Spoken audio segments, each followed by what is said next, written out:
New India cooperative बँकेतील 122 कोटींच्या अपहारा प्रकरणातील प्रमुख आरोपी उल्लानाथम अरुणाचलम याला आर्थिक गुन्हे शाखेने अटक केली। घोटाळ्यातील 40 कोटी रुपये अरुणाचलकडे वळवल्याचा आरोप आहे। चौकशी दरम्यान मुख्य आरोपी हितेश मेहताने अरुणाचलमला 40 कोटी रुपये रोख दिल्याचाही दावा केला होता। आज अरुणाचलमला कोर्टात हजर केलं असता त्याला 18 मार्च पर्यंत पोलीस कोठडी सुनावण्यात आली आहे। न्यू इंडिया कोऑपरेटिव्ह बँक घोटाळ्यातली ही 6वी अटक मानली जाते।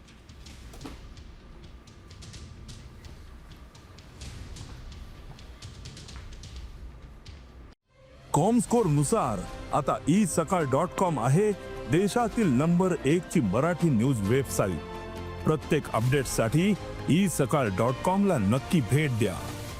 न्यू इंडिया कोऑपरेटिव्ह बँकेतील 122 कोटींच्या अपहारा प्रकरणातील प्रमुख आरोपी उल्लानाथम अरुणाचलम याला आर्थिक गुन्हे शाखेने अटक केली।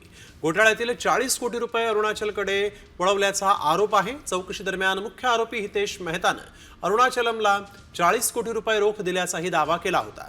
आज अरुणाचलमला कोर्टात हजर केलं असता त्याला 18 मार्च पर्यंत पोलीस कोठडी सुनावण्यात आली आहे। न्यू इंडिया कोऑपरेटिव्ह बँक घोटाळ्यातली ही 6वी अटक मानली जाते।